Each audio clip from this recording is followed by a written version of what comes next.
May all living beings be well, happy, peaceful and relaxed.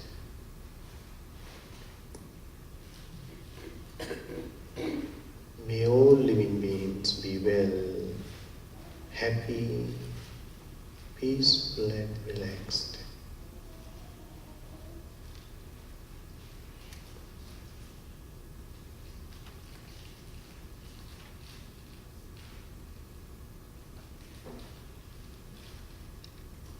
Now turning back to yourself, taking a few deep breaths, understanding the breathing process as you breathe in and out through the nostrils. With the focused attention in front of the face, you may observe each and every single incoming breath and outgoing breath mindfully. Breathing in, breathing out. Breathing in, breathing out. Without thinking, just observing. With present moment, silent awareness. Letting go of all the thoughts and memories. Trying to become one with the breath within the present moment. Breathing in, breathing out. Breathing in, breathing out.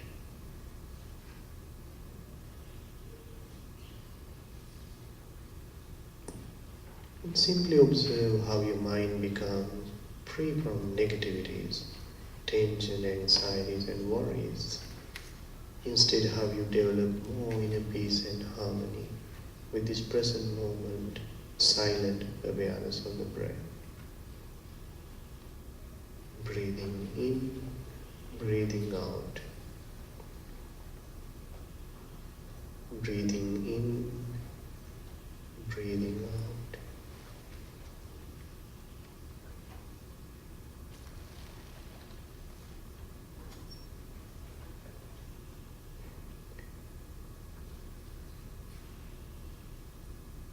Now take a few deep breaths again, refreshing your body and mind and understanding the way you are seated.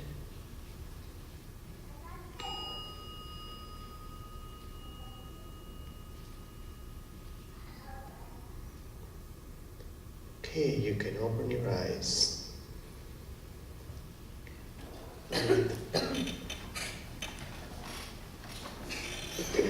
So now, if you have any question, you can ask.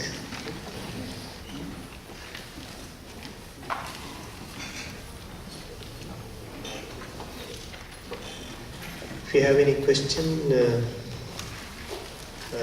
from the talk or practice, meditation part.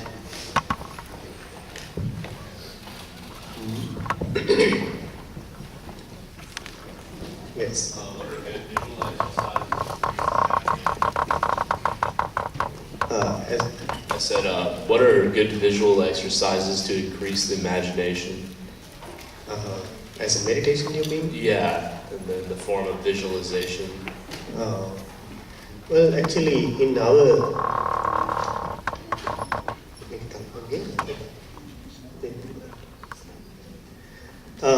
our meditation practice, actually,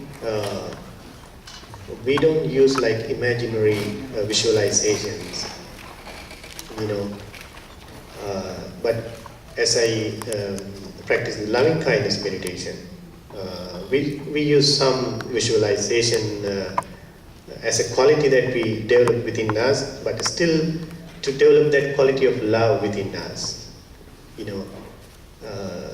Otherwise, we don't visualize any physical object or anything. But people find sometimes it's helpful, just like you visualize a peaceful, still pool, right? To bring that quality into yourself. So it's okay, you can do that. So people use that visualization as a technique. So we need to understand that as a personal experience, how we control that, how we practice that. So as individual, we need to know the limits in that. You know, do you have any experience in that? I mean, I understand trying to transmit love and respect on that standard, definitely. Mm-hmm. So people use that technique. So I think if it works for you, if it's helpful to you, I think we can use it. Thank you. Yeah. Any other question?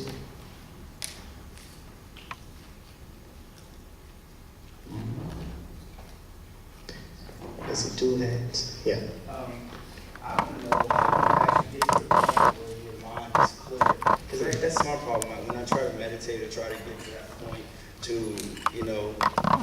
go into that process, I can never clear my mind. Just thoughts start to race. And so how do you do that? How do you work on that? How do you work on getting your mind clear or going into that point? Well, actually, as I explained, that's the whole point of meditation.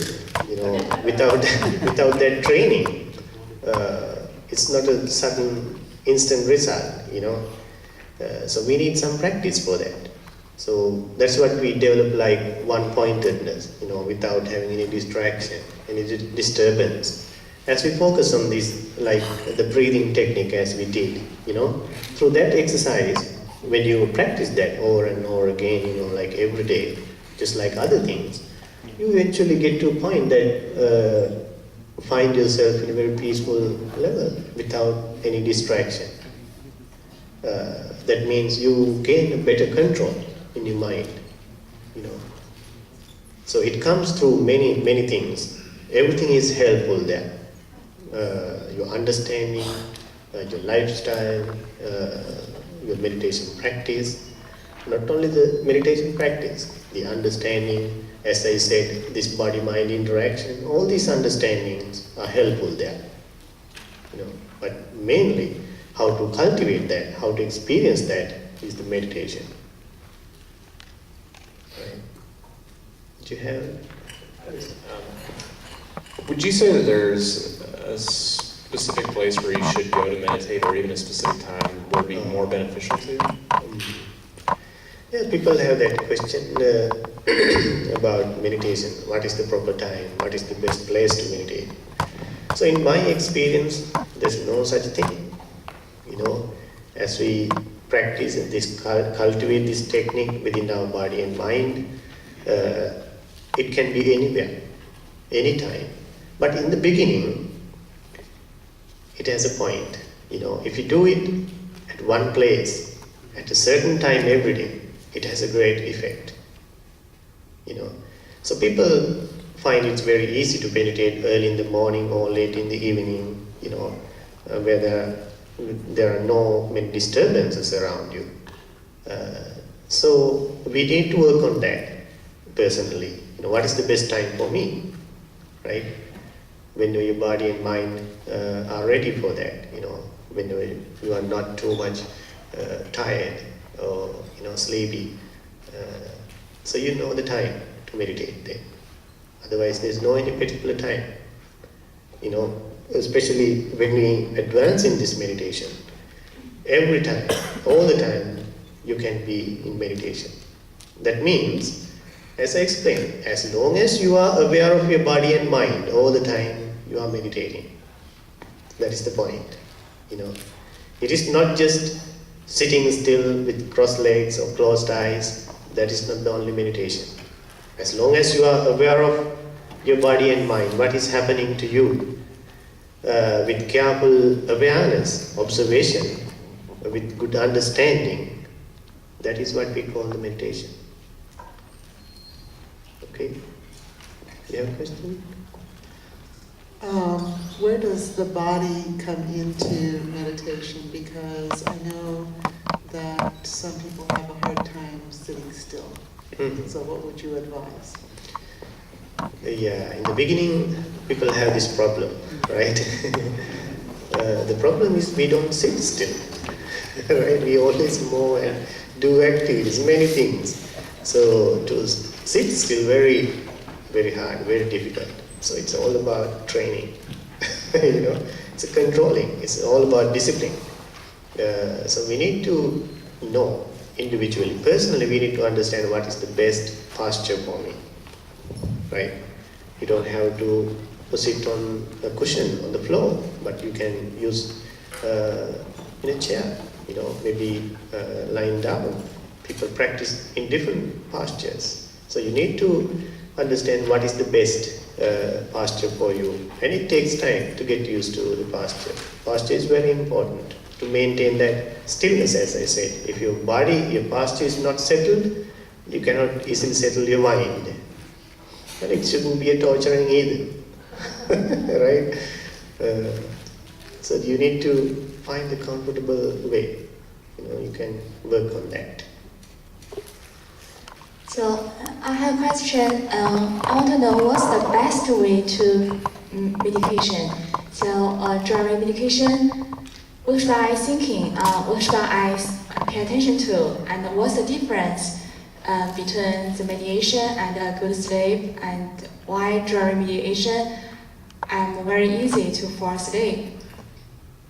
So, thank you. If I'm getting that correct, you're asking about the best way to sit, or? Yeah, the best way to go to meditation. So during meditation, what should I thinking, or should I stop all the thinking? Or stop thinking, or should I pay attention to during meditation? Okay, so you're asking, is there anything wrong in thinking during the meditation? Yeah, should we thinking everything or stop thinking? Right. Okay. Very good question. Actually, we have different approaches for that. One thing is that in one type of meditation, we are supposed to let go of all the thoughts, all the thinking, right? Like when we focus on the breath, okay? We are supposed to observe the breath with clear awareness without having any thought in our mind. That's why I mentioned during the technique, without thinking, just observing. So you have to be careful in that.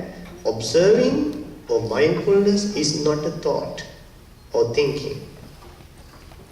It is clear awareness. Okay? It's a quality of mind, not a thought. Okay? So to observe the breath is not to think about it, but clearly observe it. Okay? That is one aspect. When you try to clearly find a stillness within your mind or tranquilize your mind, we are supposed to let go of all the thoughts, all the thinking. But as I said, to observe the body and mind in our daily life, when we apply this meditation to your daily life, you are supposed to watch whatever you are thinking even. You can think, but you know what you are thinking, what is happening in your mind, right? What is missing in our life? Mostly, we don't know what is happening in mind, what is going on. So we eventually, without knowing, create negativities. So you're supposed to watch what you think, this thought process. Okay. So finally, I have this dialogue to read. If you have this dialogue with you, I need 2 volunteers to read this loud to the audience. So one has to be the tech support, one has to be the customer. Who wants to be the tech support? Who wants to be the customer?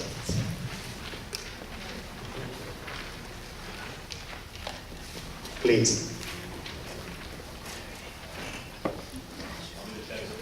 Out. I'll be whatever you need me to be.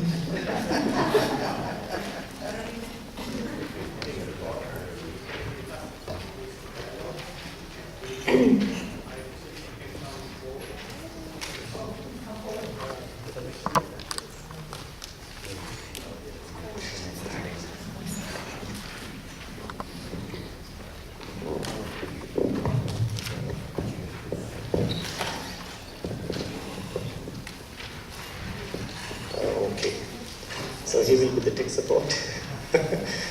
He will be the customer. Yes, how can I help you?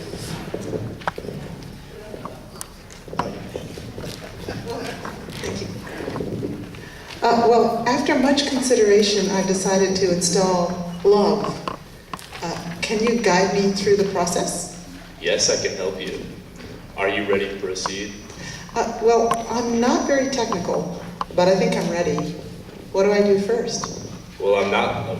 Okay, I'm going to guide you through the process. Sometimes you will encounter problems, but if you stay with me, you will be able to install Love successfully. So the first step is to open your heart. Have you located your heart?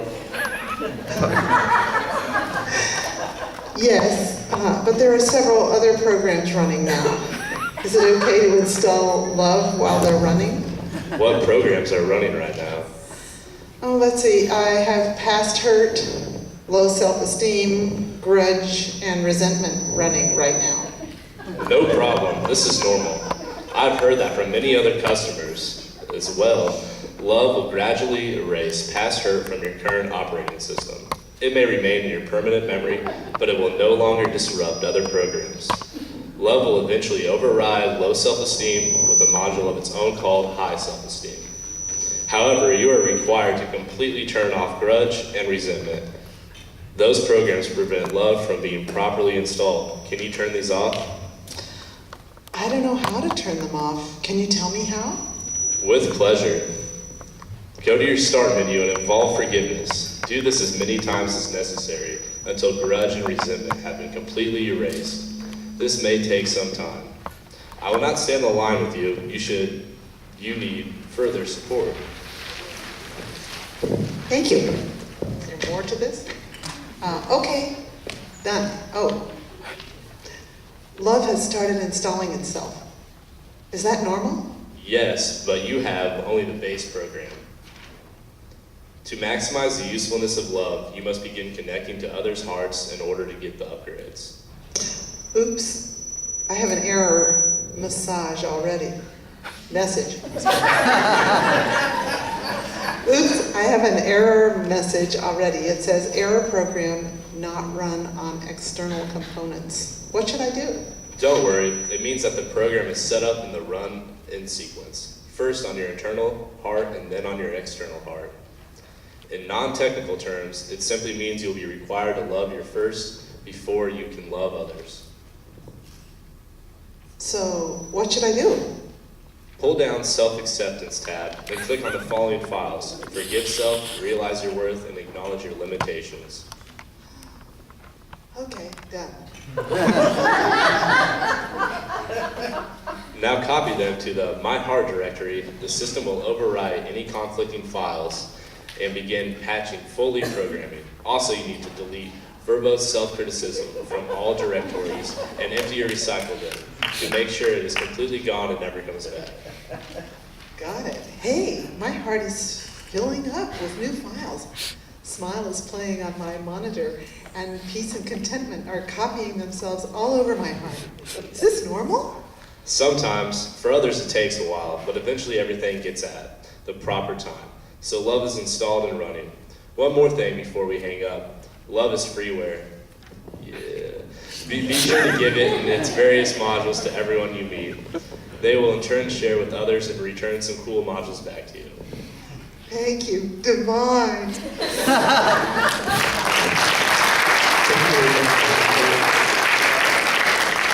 So remember to get the free upgrades, right? For your own systems. Okay, so please install these.